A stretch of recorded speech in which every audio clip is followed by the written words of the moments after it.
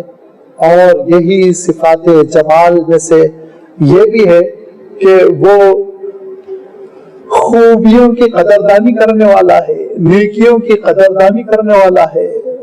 یعنی اللہ تعالیٰ کا کرم ہے کہ وہ بندوں کی نیکیوں کی قدردانی کرتا ہے، قبول کرتا ہے، یہ اس کا کرم ہے، ورنہ ہم کیا اس کا شکر بجا لاتے ہیں، ورنہ ہم کیا اس کی عبادت کر لیتے ہیں، کیا ہم اس کی اطاعت کر لیتے ہیں۔ کتنا نقص ہے ہماری نمازوں میں، ہماری عبادتوں میں، ہماری تلاوت میں، لیکن اللہ تعالیٰ کی شان یہ ہے وہ اپنے بندوں سے نیکیوں کو قبول کرتا ہے، اپنے بندوں سے نیکیوں کو قبول کرتا ہے۔ اور اس کو مولانا رومی نے بہت اچھے پیرائے میں بیان کیا۔ وہ بیان کرتے ہیں کہ ہارون رشید کے دربار میں ایک کسان کو آنا تھا، مدد مانگنی تھی، خشک سالی ہے، غلہ اللہ نہیں مل رہا ہے، لہذا بغداد کا اس نے سفر کیا۔ ہارون رشید اتنا بڑا شہنشاہ تھا وہ عباسی دور کا کہ وہ بادلوں کو دیکھ کر کہتا تھا، اے بادل کی ٹکڑی جا، چاہے تو برسنا ہے برس، ٹیکس تیرا میرے ہی خزانے میں آئے گا۔ اتنی بڑی حکومت، نیک بھی تھے، اچھے بھی تھے وہ۔ آج کل کے دور کے جو اولیاء ہوتے ہیں نا، ویسے اس دور کے بادشاہ تھے، یاد رکھیے آپ۔ ایک دو غلطیاں ہو جاتی تھی بیچاروں کی، اور تاریخ میں وہ ان کو غلط انداز میں پیش کر دیا جاتا ہے، لیکن جب آپ ان کے کارناموں کو پڑھیں گے تو آپ حیرت کریں گے۔ مسجدوں میں امامت کرتے تھے وہ، چاہے عباسی دور کے بادشاہ ہوں، چاہے اموی دور کے بادشاہ ہوں، نمازوں میں امامت کیا کرتے تھے، عید کی نماز پڑھایا کرتے تھے، جمعہ کی نماز پڑھایا کرتے تھے، خطبہ دیا کرتے تھے، قرآن مجید کے حافظ ہوا کرتے تھے، بڑی دریا دلی کے ساتھ خیرات کیا کرتے تھے، بڑی نیکیاں ہوتی تھی۔ لیکن بہرحال بادشاہ تھے، خلیفہ تو تھے نہیں۔ تو میں عرض کر رہا ہوں کہ ہارون رشید بھی بہت ہی علم نواز تھے۔ وہ پہلے شہنشاہ ہیں جنہوں نے اکیڈمی قائم کی، ایسی اکیڈمی جس میں ریسرچ ہو، ٹرانسلیشن، ترجمے ہو۔ دارالحکمت انہوں نے قائم کیا بغداد میں، دارالحکمت۔ اور دارالحکمت میں سینکڑوں لوگوں کا اسٹاف رکھا۔ کچھ کاپیئرز تھے، اس زمانے میں زیروکس اور پرنٹنگ نہیں تھی نا، تو نساخ کہتے ہیں، کتاب کو دیکھ کے کتاب لکھ کر وہ لائبریری میں جمع کرتے تھے۔ کچھ مترجمین تھے، آپ حیرت کریں گے، ہندوستان کی طب کی کتابیں وہاں پہنچی اور اس کے ترجمے ہوئے تھے، اس کے عربی میں ترجمے ہوئے تھے۔ لہذا بڑا علمی کارنامہ ہے۔ میں عرض کر رہا تھا کہ بڑے شہنشاہ محل قصد و احتشام کے ساتھ زندگی بسر کرتے تھے۔ ان کے پاس کسان کو آنا ہے، مدد لینی ہے، اور وہ سوچ رہا ہے کہ میں جاؤں تو کچھ تحفہ لے کر جاؤں، خالی ہاتھ نہ جاؤں۔ اب سوچ رہا ہے تحفہ لے جاؤں تو کیا لے جاؤں، وہ بیچارے کے پاس نہ سونا ہے، نہ چاندی ہے، نہ دولت ہے، کچھ نہیں۔ اچانک خیال آیا کہ کیوں نہ میں ایسا کروں کہ وہ جو 4 کلومیٹر دور دوسرے گاؤں میں میٹھے پانی کا کنواں ہے، وہ میٹھا پانی لے کے جاؤ، بادشاہ بہت خوش ہو جائے گا، میٹھا پانی لایا۔ وہ اپنے گاؤں پہ کیس کر رہا ہے، اس کے گاؤں میں میٹھا پانی نہیں ہے، سب کھارا پانی پیتے، نمکین بیچارے۔ تو کبھی کبھی وہ گاؤں سے پانی آ جاتا تو سب گھروں میں بھٹتا تھا، میٹھا پانی آ گیا۔ ایسے ہی سمجھا کہ ہارون رشید کے محل کا بھی عالم ہوگا۔ لہذا ایک چھوٹے سے گھڑے میں میٹھا پانی بھرا اور اس کے اوپر کپڑا باندھا، اس کو سر پہ لے کے چل پڑا۔ چلتے چلتے چلتے چلتے ہفتے 2 ہفتے کے بعد بغداد پہنچا، اور محل کے چوکیدار سے کہا کہ مجھے اندر جانے دو، بادشاہ سلامت سے ملنا ہے۔ اس نے کہا نہیں، تم کو نہیں جانے دیں گے۔ کہا نہیں، مجھے ملنا ہے، بہت ضروری بات کرنی ہے، ان کے لیے بہت قیمتی تحفہ لایا۔ کہا تحفہ لائے ہو نہ لائے ہو اس سے بحث نہیں، محل کے اندر تجھ کو ہم نہیں جانے دیں گے۔ وہ چیخ پکار میں بادشاہ نے بھی سن لیا، ہارون رشید نے بھی سن لیا کہ کچھ جھگڑا ہو رہا ہے۔ تو میں پوچھا کیا ہو رہا ہے، باہر سے آوازیں آ رہی۔ کہا ایک دیہاتی ہے، ضد کر رہا آپ سے ملنے کے لیے۔ کہا ملنے دو، کیا حالت ہے، آ جانے دو، مل لیں گے اس سے ایک بار۔ وہ گھڑا لے کے پہنچا، دربار میں آیا۔ آنے کے بعد کہا کہ بہت دور سے آیا ہوں بادشاہ سلامت، خشک سالی ہے اور کھیت ویت بالکل فصل نہیں اگا رہے ہیں، ہم لوگ پریشان ہیں، مویشی بھی مرے جا رہے ہیں، لہذا میں امداد کے لیے آیا ہوں اور آپ کی خدمت میں ایک اچھا سا تحفہ لایا ہوں۔ بادشاہ نے کہا کیا تحفہ لائے؟ کہا وہ ہمارے ایریے میں جو میٹھے پانی کا کنواں ہے وہاں سے میٹھا پانی آپ کے لیے لایا۔ اس کو نہیں معلوم کہ بادشاہ کا محل دجلہ کی دریا کنارے ہے، دجلہ میں میٹھا پانی بہتا رہتا ہے، وہ تو نہاتا بھی ہے میٹھے پانی سے، وہ تو اپنی باغبانی بھی کرتا ہے میٹھے پانی سے، وہ بیچارے دیہاتی کو نہیں معلوم۔ اس نے کہا کہ بادشاہ سلامت، میٹھے پانی کا ایک تحفہ گھڑا لایا ہوں آپ کی خدمت میں، آپ اس کو قبول کیجئے۔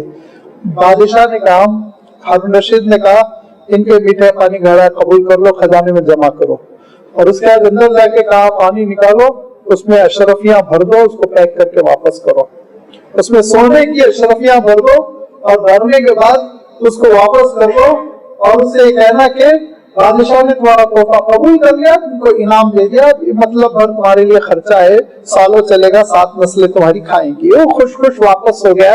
تو مولانا رومی کہتے ہیں کہ دنیا کا ایک شہنشاہ جب ایک معمولی سے ناقص تحفے کو قبول کر کر وہ انعام دیا جو دیہاتی کے ذہن میں نہیں تھا، تو احکم الحاکمین ہماری معمولی عبادتوں کو قبول کر کے کیا عجب دے گا، ذرا تصور کر لو۔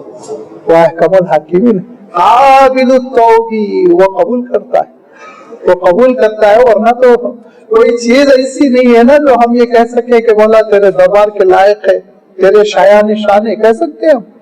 نہیں کہہ سکتے، لیکن ہے اس کی صفت قبول کرنے کی۔ یہ جمال ہے اس کا ایک کہ وہ ہماری نیکیوں کو قبول کرتا ہے، چھوٹی چھوٹی نیکیوں کو قبول کرتا ہے۔ چمنی خیرات کر دیا، قبول کر لیا، 1 روپیہ خیرات کر دیا، قبول کر دیا، اور 1 ہفتے سے رکھا ہوا گھر میں سڑا ہوا کھانا کسی کو دے دیا، وہ بھی قبول کر لیا۔ سوچئے مانگنے والے نے اللہ کے نام سے مانگا تھا، اللہ کے نام پر دے دو، اور اللہ کے نام پہ میں نے کیا دیا، سوچئے سوچئے۔ میرے لڑکی کے سسرال والے آئے اور کہیں کہ اور آپ کے بیٹی کے رشتہ دار ہیں، میں سسرا ہوں، میں ساس ہوں، میں یہ ہوں وہ ہوں، کچھ آپ مدد کیجیے، ذرا حالات خراب ہیں، تو سڑی بھی نوٹ دے سکتے ہیں ہم، پھٹی ہوئی نوٹ دے سکتے ہیں؟ سوچئے آپ، حالت خراب، 1 ہفتہ ان کی ضیافت کریں گے اور مقدور بھر کوشش کریں گے، جتنا ہو سکتا اچھی سے اچھی چیز ہم ان کو دینے کی کوشش کریں گے۔ لیکن اپنے مولا کو ہم کیا دیتے ہیں؟ اپنے مولا کو ہم کیا دیتے ہیں؟ اللہ تعالیٰ کو ہم نمازیں بھی اسی دیتے ہیں جس میں جسم کہیں دل کہیں اور، جسم کہیں ہے مسجد میں، دل کہیں اور ہے، خیالات کہیں اور ہے۔ ہم جو زکوٰۃ بھی دیتے ہیں تو ڈنڈی مار مار کے، اعلان کر کر کے، زکوٰۃ لینے والے کو ذلیل کر کر کے، شرمندہ کر کر کے۔ ابھی تھوڑے سالوں سے رواج ختم ہو گیا، ورنہ عورتوں کے ہاتھ کو رنگ دیا جاتا تھا تاکہ پتا چلے تو ساڑی لی ہے زکوٰۃ میں، لوگوں کو سوسائٹی میں تو شرمندہ رہے۔ رنگتے تھے ہاتھ، میں دیکھا ہوں اپنی آنکھوں سے، ہاتھوں کو رنگتے تھے کہ زکوٰۃ ہو گئی، جیسے وہ الیکشن کا نشان لگتا ہے نا ووٹ دینے کا، ویسے ہی ہاتھ کے لال رنگ بنتے تھے۔ تو ہم زکوٰۃ دیتے ہیں ڈنڈی مار کے اور احسان جتلا جتلا کے، پھر بھی اللہ تعالیٰ قبول کرتا ہے، پھر بھی مولا قبول کرتا ہے۔ کیسا اس کا جمال ہے، کیسی اس کی مہربانی ہے۔ لہذا پروردگار مالک حقیقی مولا اللہ تعالیٰ ایسا پیارا ہے، ایسا پیارا ہے، شدید محبت اللہ تعالیٰ سے ہونی چاہیے، اتنی محبت۔ بیٹا اسکول سے نہیں آیا، بیٹی اسکول سے نہیں آئی، پریشان، ارے 5 بجے آتے نا، 5:15 ہو گئے، ٹریفک تھوڑی جام ہوئی ہوگی، نہیں روزانہ 5 بجے آتے، دل نہیں لگتا ہے، گھبراہٹ شروع ہو جاتی، 6 بج جائے انکوائری شروع ہو جاتی ہے، 7 بج جائے گھروں سے باہر نکل جاتے ہیں۔ لیکن ایک نماز چھوٹتی ہے تو یہ فکر پیدا ہوتی ہے، میرے مولا کے دربار میں حاضری نہیں ہو سکی، نماز چھوٹ رہی ہے، جماعت چھوٹ رہی ہے، وقت ختم ہو رہا ہے، نماز قضا ہو رہی ہے، کبھی نہیں، آرام سے رہتے ہیں، نمازیں قضا ہو جاتی ہے، نیکیاں قضا ہو جاتی ہیں، زکوٰۃ میں دیری ہو جاتی ہے، حج فرض ہو گیا ہے اس کو بلا دیا، کتنے لوگ ہیں حج کا فریضہ اپنے دامن میں لیے اس دنیا سے رخصت ہو رہے ہیں، اسی لیے تو حالات ہو گئے، جاؤ حج کو، تم دیکھو کیسا محروم کیا اللہ تعالیٰ، اس کے دربار میں درخواست ہے کہ وہ جلد حالات ٹھیک کر دے، ہم اس کے گھر حاضر ہو سکے، اس کے در پر حاضر ہو سکے۔ لیکن میں عرض کر رہا ہوں کتنی سستی ہے عبادتوں میں، وہ اشتیاق جو اللہ کے رسول صلی اللہ علیہ وسلم کو ہوتا تھا کہ فی الحال نماز کا وقت ہو گیا، حضور ابھی نہیں ہوا، تھوڑا سا ابھی اندھیرا ہے، پھر 5 منٹ، بلال اذان کا وقت ہو گیا، صبح صادق ہو گئی، اللہ کے رسول ابھی کچھ ٹائم ہے، ابھی کچھ ٹائم ہے، تھوڑی سی دیر میں دوں گا۔ بے چینی کے ساتھ اللہ کے رسول صلی اللہ علیہ وسلم کہتے تھے یا بلال اقیم الصلاۃ وارینا بہا، بلال اذان دو نا، راحت ہوتی ہے، دل کو اطمینان ہوتا ہے۔ یہ اشتیاق، یہ شوق، غفور غافر درجے میں شوق کس کو ہے؟ یہ چیزیں جب ہمارے اندر پیدا ہوں گی تو لازمی بات ہے پھر ہمارے اعمال کی قبولیت کا بھی درجہ بہت بڑھے گا۔ یہ اللہ تعالیٰ کی صفات جمال کا خلاصہ ہے۔ اب انشاءاللہ زیادہ سے زیادہ 2 نشستوں میں اللہ تعالیٰ کی صفات کمال اور پھر اس کے بعد اللہ تعالیٰ کی صفات جلال، ان کا بھی تذکرہ کریں گے، اور پھر اس کے بعد جو ترتیب رہے گی اسماء الحسنی ایک ایک نام لے کر جو ہم اسٹڈی کرتے ہیں، اس کا روٹ وٹ کیا ہے، اس کے مفاہیم کیا ہے، اس کے فوائد کیا ہے، جو سب سے بڑی چیز ہماری زندگی پر جو اس کے اثرات پڑنے چاہیے، جیسے رحمان ہے وہ تو اللہ تعالیٰ نے اپنے رحمت کی صفت اپنے بندوں میں دیکھنے کو پسند کرتا ہے۔ آپ صلی اللہ علیہ وسلم ارشاد فرماتے ہیں کہ ارحموا من فی الارض یرحمکم من فی العرش، دیکھو اگر زمین والوں پر تم رحمتیں کرو گے تو عرش والا تم پر رحم کرے گا۔ تو اندر ہماری وہ صفات پیدا ہوں۔ یہ ساری چیزیں بڑی تفصیل کے ساتھ اس مسجد میں یہ نشستیں ہوتی ہے اسماء الحسنی کی، جاری بھی رہیں گی۔ آپ حضرات ضرور تشریف لائے، یہ ایک عبادت ہے، یہ ایک معرفت کا طریقہ ہے، یہ اللہ تعالیٰ سے جوڑنے کا راستہ ہے، اس کی بڑی اہمیت ہے، بڑی اہمیت ہے۔ امت کی سستی یہ قابل قبول نہیں ہے، اس میں ہم معذور نہیں ہیں، اس میں ہم جواب دہ ہیں۔ اللہ تعالیٰ کے ان ناموں سے رشتہ ہم استوار کریں، انشاءاللہ اس کی برکت انشاءاللہ ہماری زندگی میں ظاہر ہوگی۔ وآخر دعوانا ان الحمدللہ رب العالمین۔